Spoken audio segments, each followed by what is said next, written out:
The Vault of a Million Years. Chapter 1. The Red Frontier. The dust never truly settled on Mars. Even in the silence of dawn, when the sky burned copper and the horizon bled into pale rose, a faint haze always hung in the air, a whisper of storms yet to come. From orbit, Mars had seemed small, almost fragile, a rusted jewel adrift in the black. But here, on the ground, it was vast and merciless. The plains stretched to infinity. The mountains rose like broken teeth from the horizon. And humanity's first colony looked absurdly small against it all. A handful of domes and towers, silver in the newborn light, huddled against the desert like frightened settlers in an endless wilderness. Dr. Alara Vance watched the sun's first light spill across the dome of Ares Prime. Her breath fogged against the reinforced glass of the observation gallery.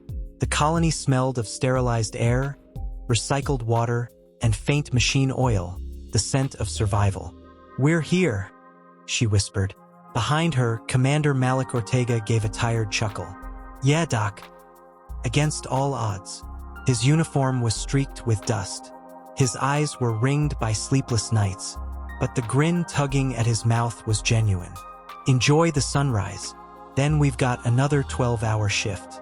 Oxygen plant needs calibration, hydroponics is crying for attention, and Site Theta's excavation crew is behind schedule again." Alara smiled faintly. "You always know how to ruin a moment, Malik." He shrugged. "That's my job." They stood in silence, watching as the light crept over the colony, catching on the glinting ridges of solar arrays and the curved skeletons of greenhouses. Mars was theirs. At least that's what humanity told itself. But Mars had been here long before them, and beneath its ancient dust, the planet had secrets. Chapter 2. A Strange Signal.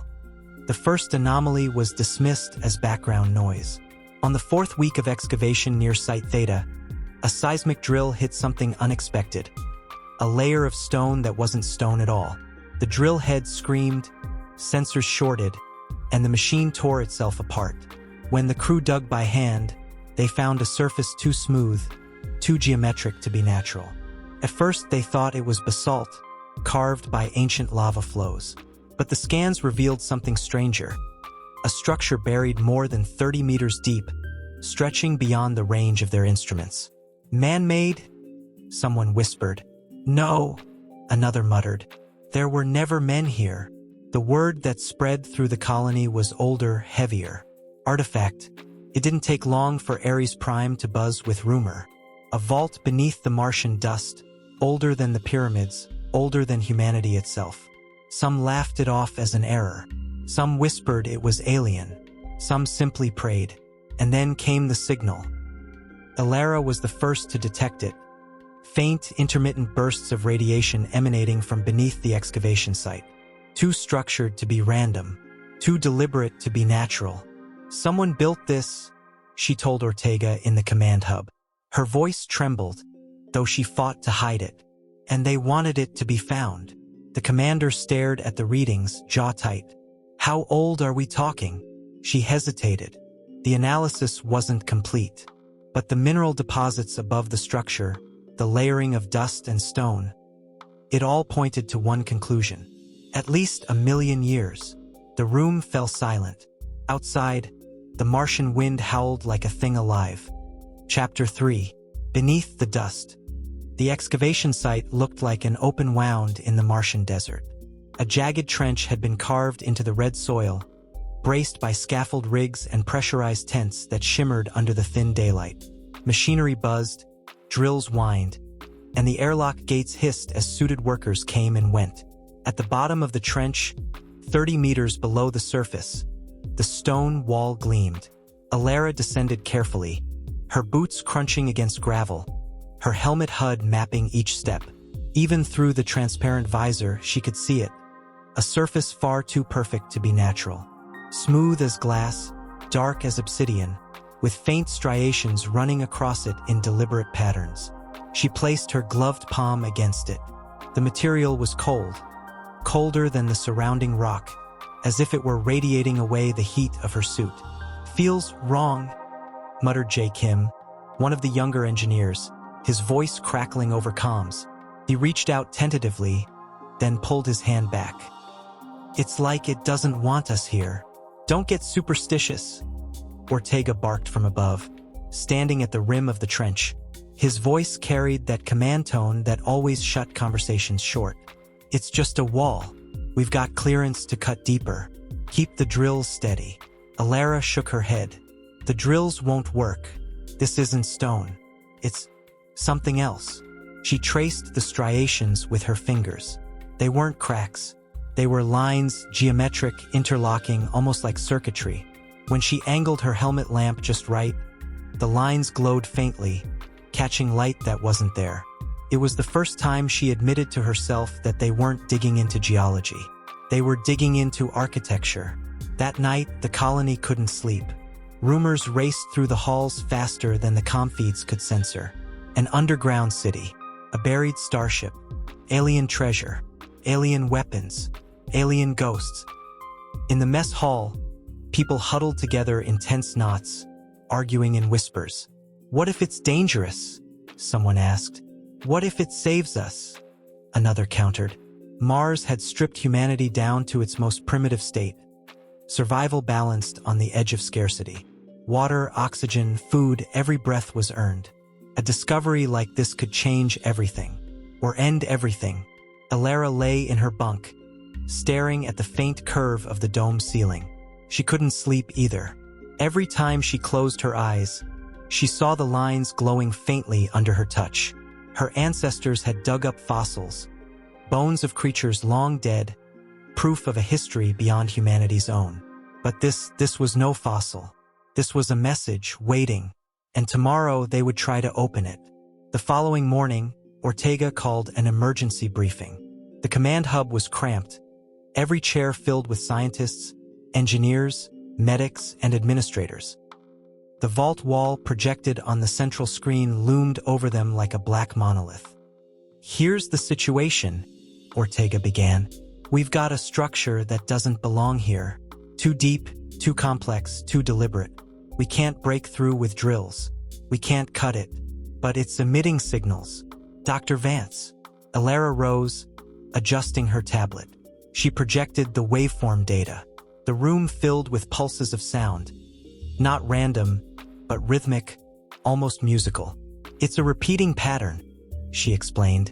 "Not language, not math, but a sequence. It reminds me of a beacon, like it's waiting for something, or someone." A hush fell. The head of hydroponics broke it with a nervous laugh. "So what? You're saying this is an alien welcome mat?" Alara hesitated. "I'm saying it's not dead. Whatever this is, it's still active.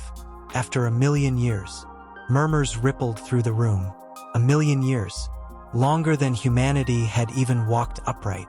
Longer than fire or tools or words. Longer than history. The colony's administrator, Dr. Lin Chun, folded her arms. Her voice was cool, precise. "We're not equipped for this. Our mission is survival, not archaeology. We can't risk destabilizing the site. We need to seal it off until Earth can send specialists." Ortega shook his head immediately. "We don't have that luxury. Earth's 5 months away at best. We need answers now. If this thing is a threat, we can't just sit on it." Voices rose.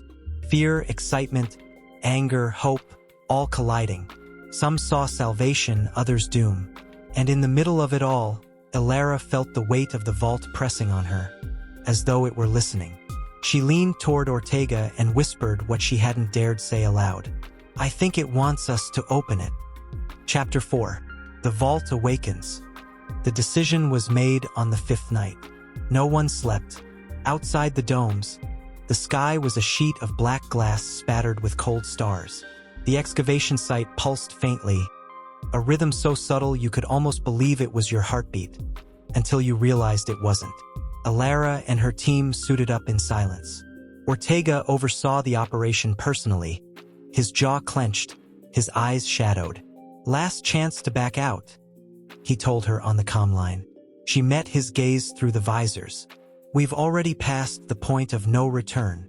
The tools were primitive, almost laughably so against the mystery before them. Scanners, plasma cutters, resonance hammers. None of it mattered, because when Alara placed her hand against the vault again, bare this time, skin to stone, the lines lit up on their own. The trench glowed like a sunrise underground. The geometric striations flared with pale blue fire, racing outward in spirals, connecting, weaving, until the entire wall was alive with light. "Power surge!" someone shouted. Instruments wailed, monitors spiked, radiation levels soared. "Pull them back," Ortega barked, but Alara couldn't move. Her hand was locked in place, fused not by force but by intent. The vault had chosen her. Her mind exploded with images. Skies of green under a twin sun, oceans boiling away into nothingness, towers of glass and metal crumbling to dust. Voices, layered and alien, whispering across time. Then silence, and with a sound like thunder splitting the world, the vault opened. The ground shuddered. Dust cascaded in choking clouds. A seam appeared in the black surface, widening, unfolding, until a doorway yawned open into pure darkness. The colony watched in terrified awe. Inside, the vault breathed for the first time in a million years, and something within it, something vast and waiting, stirred awake. Chapter 5. Ghosts of the Makers. The air inside the vault was impossibly still. Not stale, not lifeless, but preserved, as though a million years had passed without touching it. Dust that should have settled had never fallen. Air that should have thinned was thick, strangely breathable, though no atmosphere system could be detected. Alara's boots echoed softly as she crossed the threshold, her suit lights sweeping across the chamber. Behind her, Ortega and two others followed, every step hesitant, as if they were trespassers in a cathedral too sacred to enter. The walls stretched outward in perfect symmetry, vast hexagonal tiles interlocked like the scales of some colossal creature. They shimmered faintly, not with reflection but with their own dim inner glow. Blue-white veins pulsed gently beneath the surface, flowing like the circulation of a living body. "It's not possible," murmured Dr. Anik Patel, their linguist and historian. His voice cracked through the comm line. This place is alive." Ortega's tone was hard, as though discipline alone could protect them. "Keep it together. Document everything.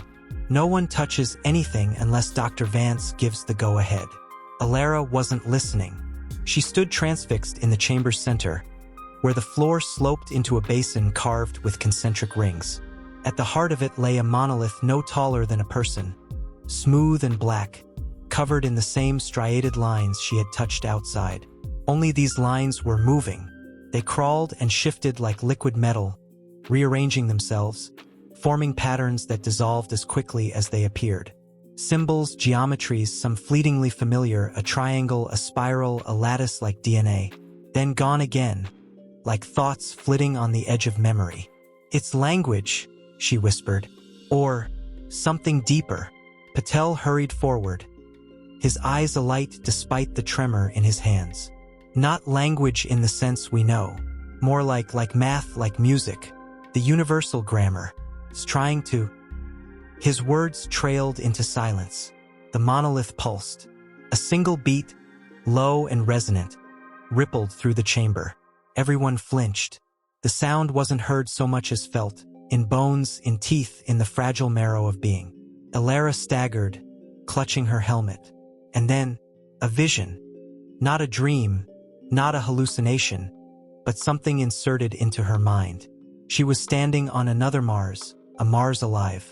Skies thick with clouds, oceans glittering under sunlight, cities rising like crystalline spires. Figures moved through them, tall and elegant, their forms shifting at the edge of comprehension. Not human, not even humanoid. Something greater, then fire. The seas boiling away, the towers crumbling under a sky turned red with storms. The elegant figures screamed in silence, their light flickering out one by one until only darkness remained. And beneath that darkness, the vault was sealed. A heartbeat waiting across the ages. Alara fell to her knees, gasping. The vision dissolved into the sterile glow of her helmet lamps, the monolith still pulsing with its slow, dreadful rhythm. Patel was shouting something. Ortega grabbed her arm. "Vance, what the hell just happened? Talk to me." She tried to form words. Her throat was dry, her voice small. "They were here. They were alive. And then gone. This is their tomb. Their message." Ortega's jaw tightened. "A warning." Alara looked at the monolith again, at the flowing lines that refused to settle. She remembered the screaming skies, the boiling seas, a civilization crushed beneath something vast and merciless. "Yes," she whispered, "a warning." They withdrew after only an hour, though time had lost all meaning inside the vault. Back in the excavation trench, under the false safety of their flood lamps, the team removed their helmets and tried to breathe the thin Martian air.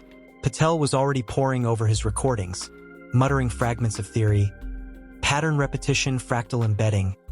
If it's math, it's not just communication, it's memory encoded in frequency. Ortega silenced him with a glare. "Enough. Nothing leaves this site until we understand what we're dealing with." Not a word to the civilians, but word had already spread. Workers peered down from the trench's rim, their faces pale, their eyes wide. The colony buzzed with speculation that would not be quelled. Had they found gods? Ghosts? Demons? And in her quarters that night, Alara dreamed.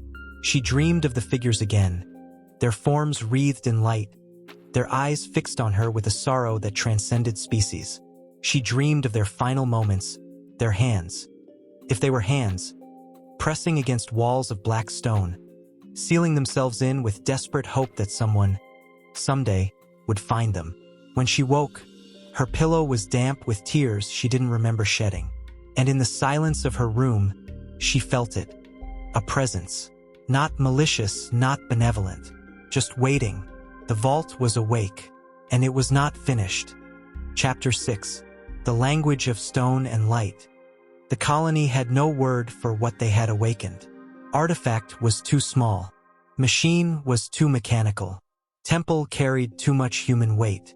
In the corridors of Ares Prime, whispered over mess tables and through sleeping bunks, the people of Mars called it the heart. But in the command hub, it was simply the vault.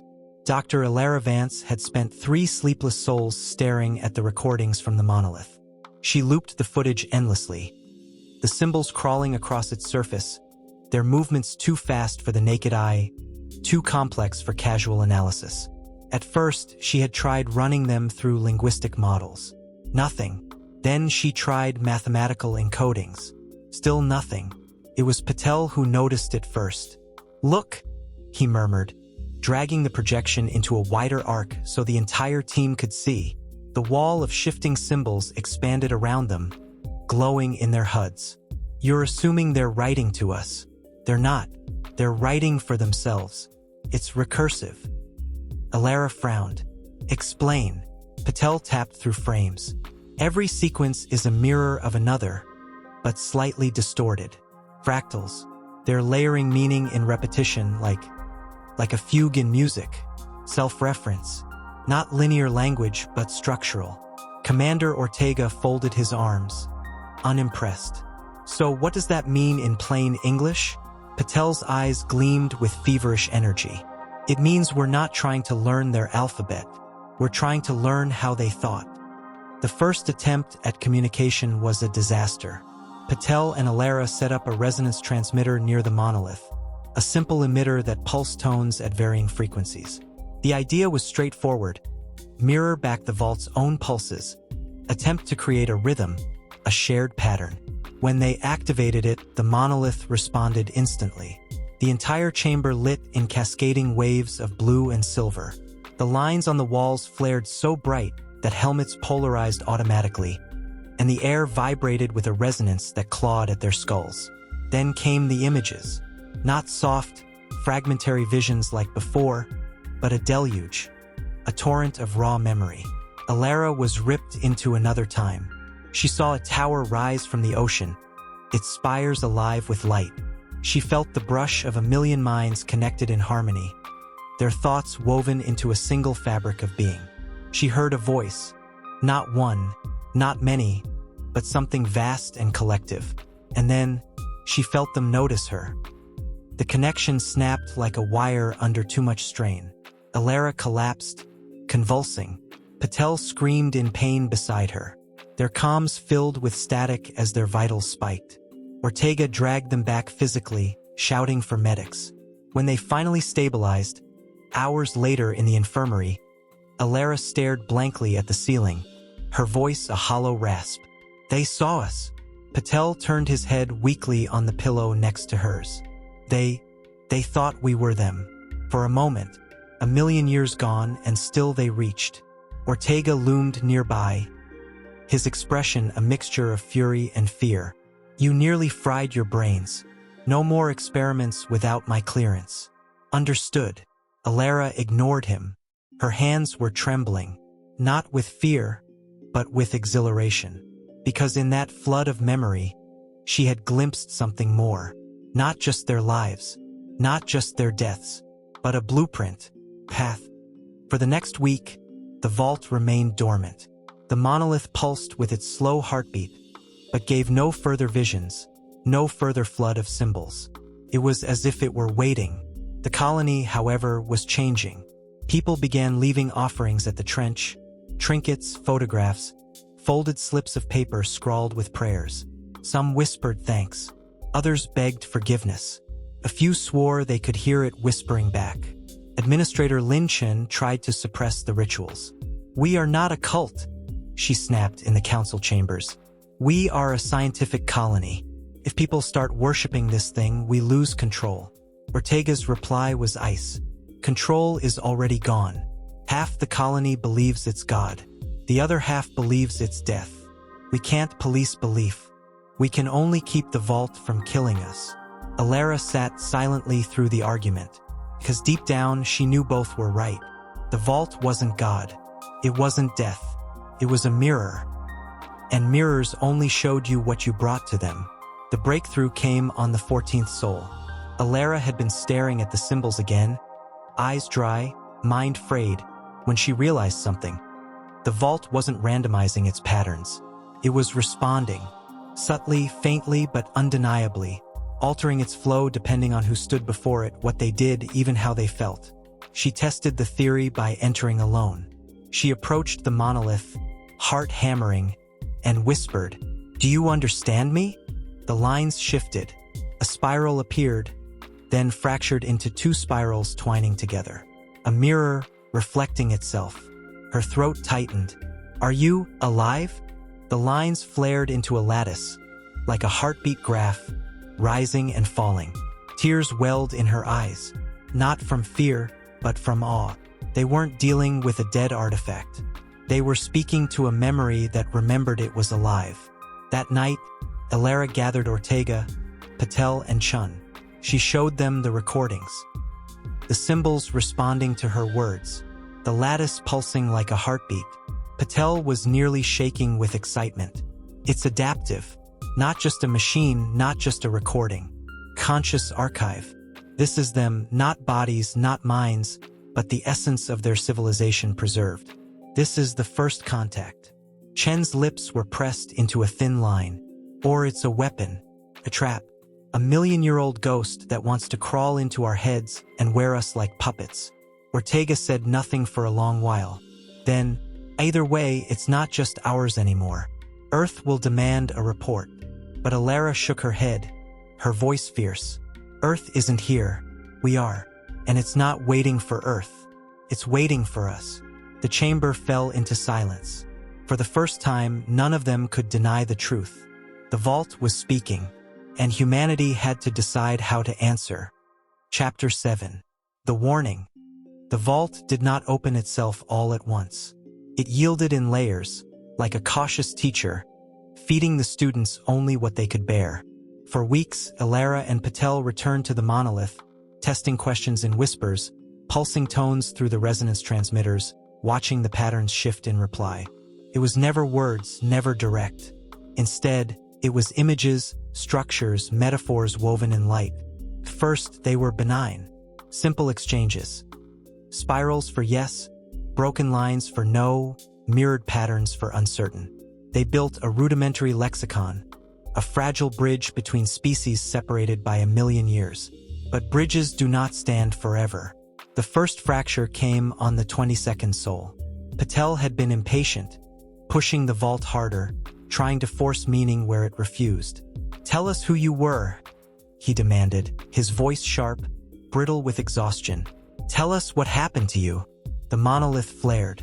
Symbols cascaded violently, faster than the eye could follow. The chamber filled with a low, keening hum, like metal bent to the breaking point.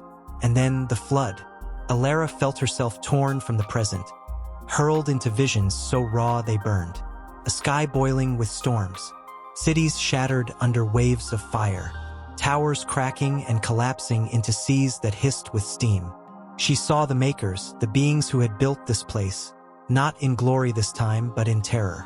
Their luminous forms flickered and convulsed as shadows fell upon them. Shadows vast and formless. Not ships, not armies, not anything she could name. Something greater, something cosmic.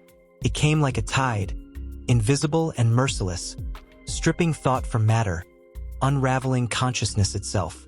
She felt the makers screaming not with mouths but with minds, a collective agony that stretched across continents.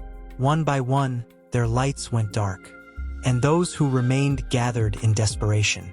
She saw them carving the vaults, not one but many, burying them deep beneath the skin of Mars, encoding their essence into stone and light, a warning cast into the future like a bottle into the ocean.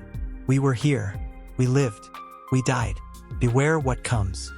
Alara collapsed, gasping, her helmet fogged with breath. Around her, Patel writhed on the ground, his hands clawing at his visor. Ortega's shouts echoed dimly through the comms. "Pull them out! Now!" When Alara woke in the infirmary, her body felt bruised from the inside out. Her ears rang, her vision swam, but the memory was seared into her mind. The makers falling, the vaults buried, the shadows consuming all.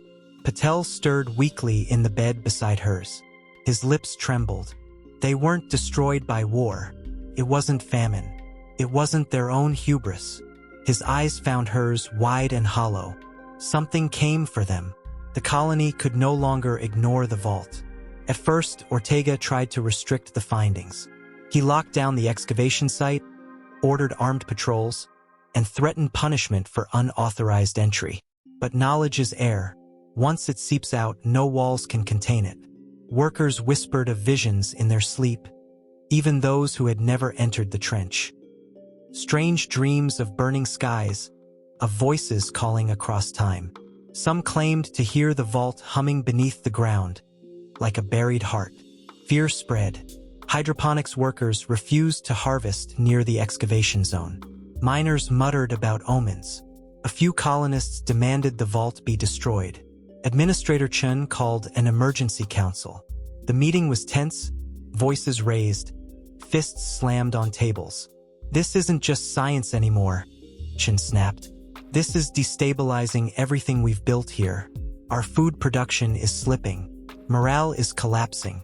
If we can't hold the colony together, it won't matter what secrets this relic holds. We'll be dead before Earth even sends a ship." Ortega shot back, his voice harsh. "We can't bury it. We can't destroy it. And if Vance is right, it isn't just history, it's a warning. Something out there killed them. Something that could still be out there." The room fell into a heavy silence. For the first time, the thought wasn't just abstract. It was real. What if the shadows that had consumed the makers were not gone? What if they still moved through the dark, hunting? What if the vault had not just been built to remember, but to prepare? That night, Alara returned to the trench alone. She stood before the monolith, its lines pulsing faintly, waiting. Her voice trembled. "Why show us this? Why us? Why now?" The patterns shifted. For a moment, she thought she saw her own face reflected in light. Fractured, duplicated, dissolving into dust. Then the image morphed. Earth, fragile and blue, suspended in the dark. And beyond it, shadows stirring. Her heart froze. The vault was not just memory. It was a message. "We died. You will die too. unless you learn. The warning spread through the colony like wildfire. Some broke into fervent belief, claiming humanity had been chosen to inherit the Maker's legacy, to rise where they had fallen. Others descended into despair, convinced that doom was inevitable, that they had merely awakened their executioner's shadow. Ortega doubled patrols. Chun fought to keep order. Patel locked himself away, scribbling endless equations, chasing patterns no one else could follow. And Alara? Alara sat awake at night, staring at the stars through the dome, knowing they were no longer just points of light. Somewhere out there, in the infinite dark, the thing that had killed a world 1,000,000 years ago might still be moving. And humanity, fragile and newborn on its second planet, had just painted a target on its back. Chapter 8. A Choice Across Ages. The colony was unraveling. It began quietly.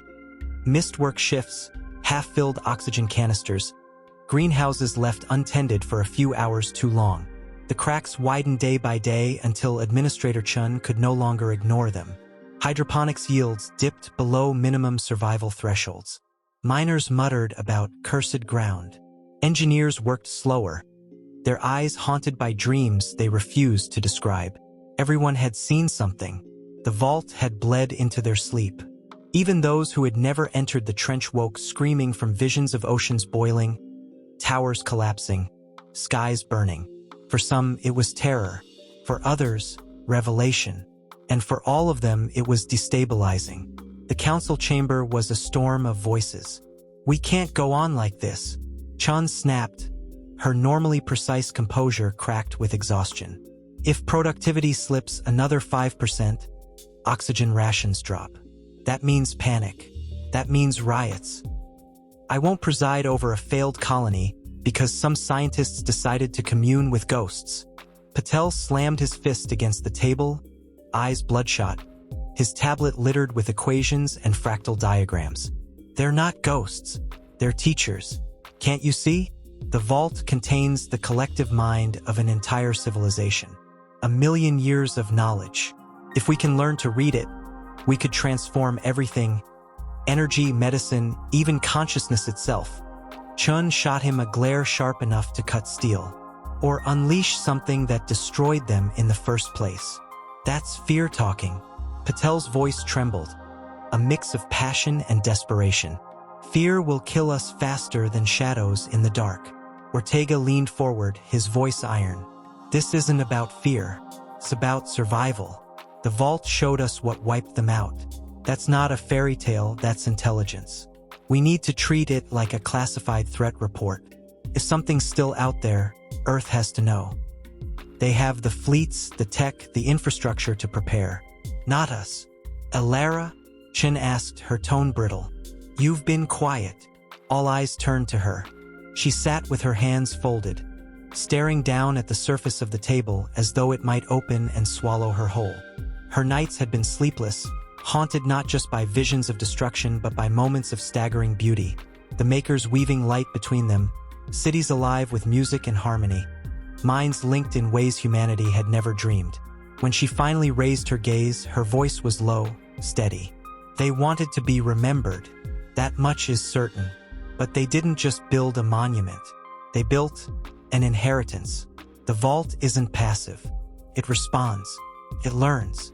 It's waiting for someone to take up where they left off." Chen's lips thinned. "You mean to say you want to become them?" Alara shook her head.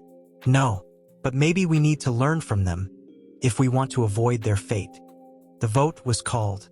4 voices mattered: Ortega, Chun, Patel, Alara. Ortega: "Send word to Earth, lock the vault, treat it as a potential threat." Chun: "Seal the trench entirely, forbid access, focus on survival." Patel: "Open the vault fully, embrace its knowledge, risk everything." Alara: "Study it carefully, cautiously, but refuse to abandon it." Deadlock. The council chamber dissolved into shouting until Ortega finally slammed his palm on the table. "Enough! We can argue until the oxygen runs out, but the vault isn't going away. And neither are the shadows that destroyed its makers. The only real choice is this: Do we face the future with our eyes open or blind? That night, Elara wandered the colony dome. The halls were dim, lit by low strips of blue-white LEDs. Colonists whispered in corners, some clutching small charms, others holding each other in silence. In the mess hall, she overheard a group of miners. They say Dr. Vance touched it and it lit up for her. They say it speaks in dreams now. They say it's a curse. They say it's a gift. She kept walking, her chest tight. At the observation deck, she found Ortega standing alone, staring out at the desert. The trench glowed faintly in the distance, a scar of blue light in the red dust. "You're not sleeping either," she said softly. He didn't look at her. "I keep seeing it, not the visions, just the vault itself, waiting down there, like a predator, or a god." She leaned against the railing beside him. Maybe it's neither.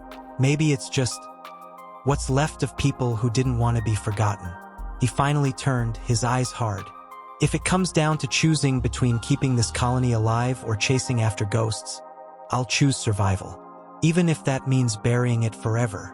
Elara met his gaze, unflinching. "And if burying it means dooming us to repeat their mistake?" Silence stretched between them. Meanwhile, Patel was descending into obsession.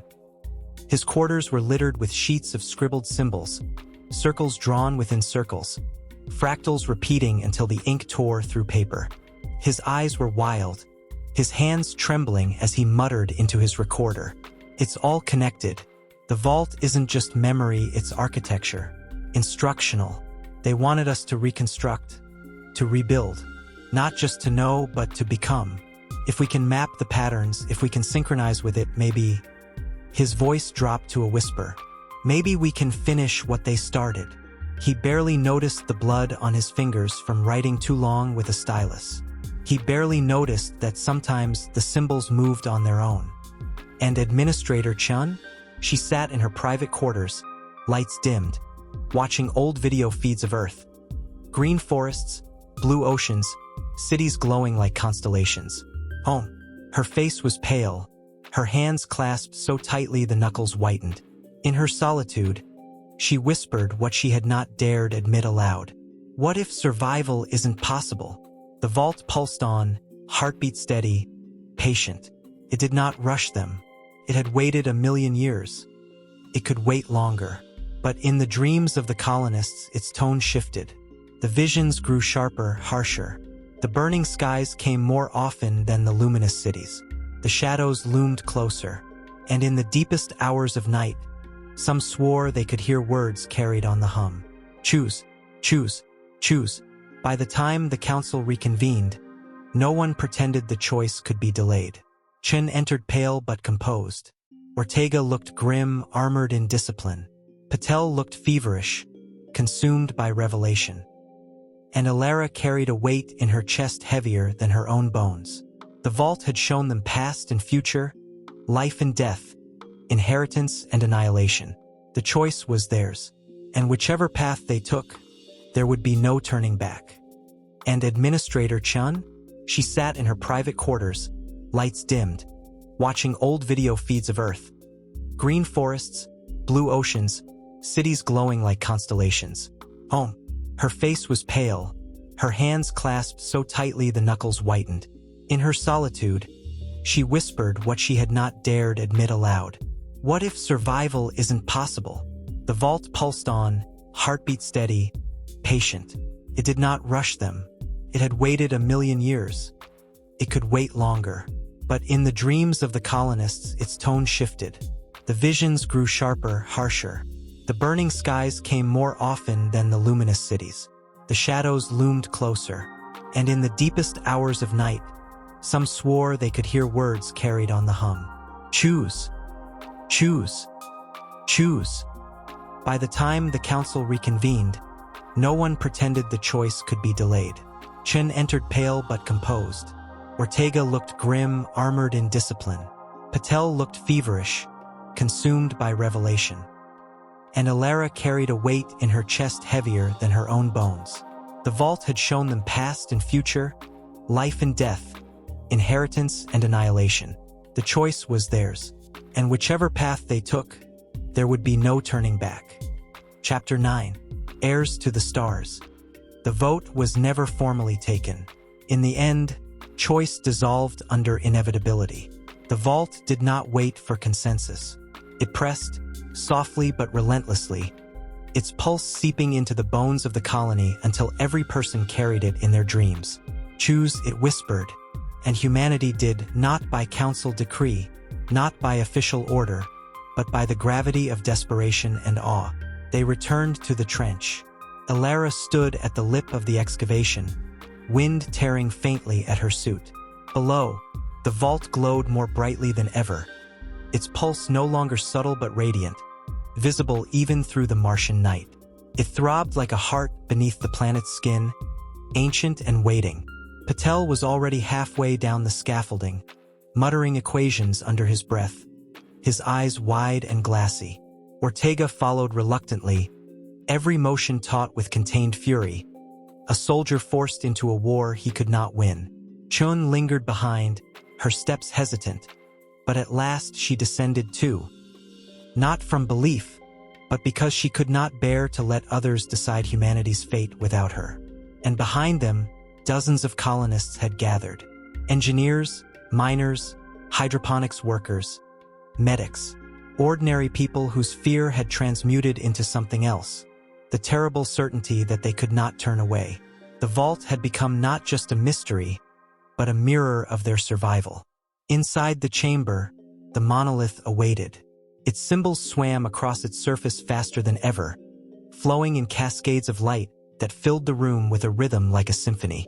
Patel approached first. He dropped to his knees before it, pressing his bare palm against its skin. "We're ready," he whispered.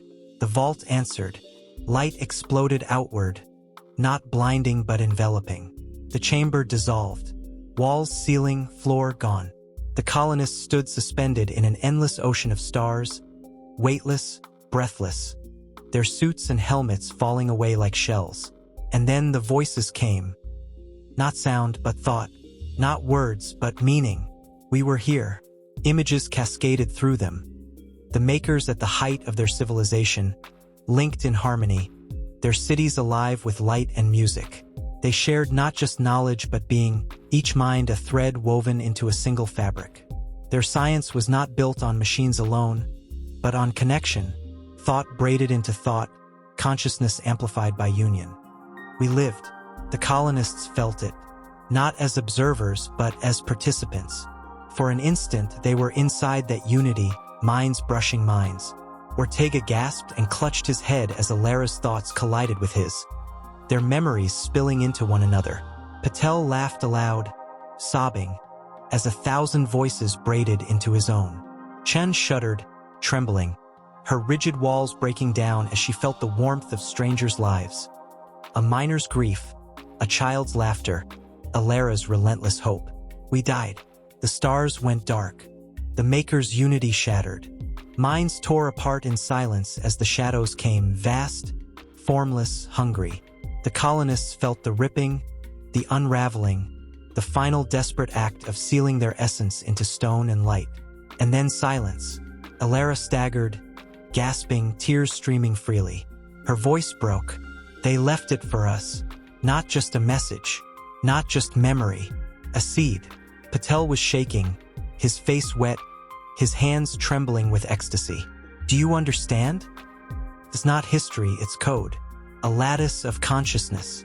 They preserved the architecture of their minds. We can graft it to ours. We can become more. Ortega's face was pale, drawn tight. He spat the words like venom. Or we can become them. Lose ourselves. Be swallowed. Chun pressed a hand to her face, her composure shattered. Maybe survival means change. Maybe humanity alone isn't enough. The colonists murmured, voices fractured between awe and terror. Some fell to their knees, whispering prayers. Others stood rigid, fists clenched, refusing. And through it all, the vault pulsed, waiting. That night, Ares Prime was alive with fever. Some gathered in the mess hall, scribbling the symbols over and over, chanting in whispers as though prayer could draw the vault nearer.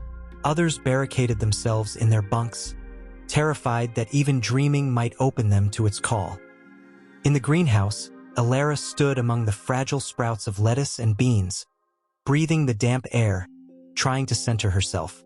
She heard footsteps. "Ortega, you saw what it did to Patel," he said, voice harsh. "He's not even here anymore. He's gone somewhere else. And you want to follow him?" Alara turned, her eyes red from tears but burning with conviction. "I saw a people who should have been gone forever, standing here with us. I saw a future where knowledge doesn't die, where connection means we don't have to be alone in the dark. If that's what Patel's chasing, then maybe he's not lost. Maybe he's found." Ortega's jaw worked, but no words came. His fists clenched, helpless. Finally he muttered, "I don't trust it." "I don't either," Alara admitted. "But I trust us. We get to decide what we do with it. Not the vault, not the shadows. Us." For a moment, something softened in his eyes. Then he looked away. The next day, Patel proved the vault's power. He stumbled into the command hub, wild-eyed, clutching a device cobbled from colony tech and fractal sequences lifted directly from the monolith's light. He slammed it onto the table. "Energy," he gasped. "Limitless energy, drawn from the lattice. Enough to power the entire colony for centuries. We don't have to scrape for survival anymore. We can thrive. We can build. We can become what they were." The device hummed softly, a clean blue glow radiating from its core. Ortega recoiled. "You built this without authorization?" Patel only laughed. "Do you think authorization matters anymore? We've inherited 1,000,000 years of knowledge. We're not colonists anymore. We're heirs." Chun whispered, "Or slaves." Alara looked at the device, her heart pounding. For the first time since they had landed, Mars did not feel barren, hostile, empty. For the first time, she felt the weight of possibility. 1,000,000 years had passed since the Makers died. But their legacy was not gone. It was here, pulsing beneath the soil of Mars, waiting for someone brave or foolish enough to claim it. The colonists stared at the glowing device, torn between awe and dread, and the vault pulsed on, whispering into their dreams. "You are the heirs. You are the heirs. You are the heirs." Chapter 10. The Long Dawn. The colony did not sleep. In every dome, in every corridor, in every bunk and chamber, the vault's hum pressed in like a second heartbeat. For some, it was a lullaby. For others, a blade of terror. But none could ignore it. The device Patel had built sat in the command hub, glowing softly, a fragment of the vault's promise. Its energy readings were undeniable. Clean, limitless, alive. In a single act of defiance, he had shown them that Mars need no longer be a place of scarcity. Survival was no longer the ceiling. Greatness was within reach. But at what cost? The council gathered one last time. Chun looked 10 years older, her hair unkempt, her voice ragged. "We stand at a threshold," she said. "One step and we cease to be human. One step and maybe we don't survive at all." Patel's voice trembled with fervor. "No. One step and we become more than human. We carry the torch the Makers lit. If we turn away, we condemn ourselves to the same end. Ignorance, isolation, weakness." Ortega's glare was hard as steel. "And if we step through, we risk becoming them so completely we vanish. You saw what destroyed them. Do you want to hand humanity over to the same fate?" The room went silent. All eyes turned to Alara. Her throat was dry, her chest heavy. She thought of the visions. Oceans that never existed on Mars. Cities woven from light, shadows that devoured entire skies. She thought of the colonists, hollow-eyed and weary, scraping survival from a hostile planet that never wanted them. And she thought of Earth, so far away, still blind to what lay beneath the Martian soil. Her voice was quiet but steady. "The Makers built the vault for us. Not as a prison, not as a trap, but as a gift. They didn't say, 'Do as we did.' They said, 'Remember us. The difference matters.'" She touched the device, its glow warming her fingers. "We don't have to surrender ourselves to it. We don't have to bury it either. We can take the knowledge, the energy, the lessons, and weave them into our story. Not theirs, ours. For the first time, silence wasn't suffocating. It was listening. The decision was not unanimous. Some colonists, fearful, stubborn, protective of their humanity, refused to touch the vault again. Others, Patel foremost among them, sought to dive fully into its embrace, to lose themselves in its unity. But a middle path emerged. Alara's vision, not absorption, not rejection, integration. Humanity would learn from the vault, but on its own terms, step by step, refusing both the paralysis of fear and the intoxication of surrender. And so they began. The vault was studied, but not worshipped. Its symbols translated into mathematics, its energies harnessed for power, its records decoded as carefully as ancient scrolls. Colonists worked in shifts, engineers alongside linguists, miners alongside medics, all bound by a sense of something larger than survival. They discovered cures hidden in light-encoded proteins. They learned to grow food in barren soil by weaving fractal lattices into water flow. They powered their domes with cores smaller than a human hand, glowing with the pulse of 1,000,000 years. For the first time, Ares Prime thrived. And yet, every night, the vault still whispered, "You are the heirs." Months passed. The colony grew. Word was sent back to Earth. Cautious, fragmented reports, cloaked in the language of discovery rather than revelation. To send too much would risk panic or exploitation. Humanity was not ready to know all of it. Not yet, but whispers reached Earth nonetheless. And soon more ships would come. Scientists, soldiers, dreamers. The dawn was not theirs alone. One evening, Alara stood on the observation deck, gazing out at the red horizon. The trench glowed faintly in the distance, no longer a scar but a beacon. Behind her, the colony hummed with new life. Laughter in the mess hall, music carried faintly through the halls, the sound of children born under Martian skies. Ortega joined her, silent for a long while. At last he said, "You think we can walk this line? Take their fire without being burned?" Alara watched the vault pulse, steady as a heartbeat. "I don't know," she admitted, "but humanity's always walked that line. Fire, steel, atom, code. Each time we had to decide what it meant to be human. This is no different." He studied her face, then the vault. Slowly he nodded. And Patel? He went deeper, always deeper. Some said he barely slept, that he spent entire nights pressed against the vault, eyes wide, whispering with voices no one else could hear. He grew thinner, paler, consumed. But he built wonders, machines that healed, engines that sang, patterns that danced between stars. Some feared him, others revered him, but none could deny what he had become. Something between man and memory, perhaps the first true heir. As the first Martian dawn stretched across the desert, painting the sky in soft gold, the colony gathered.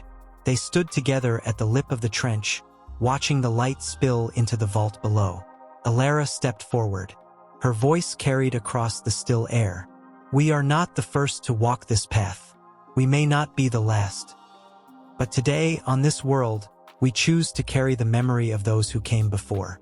We choose to build, not bury, to learn, not fear, to remain human, even as we reach for more."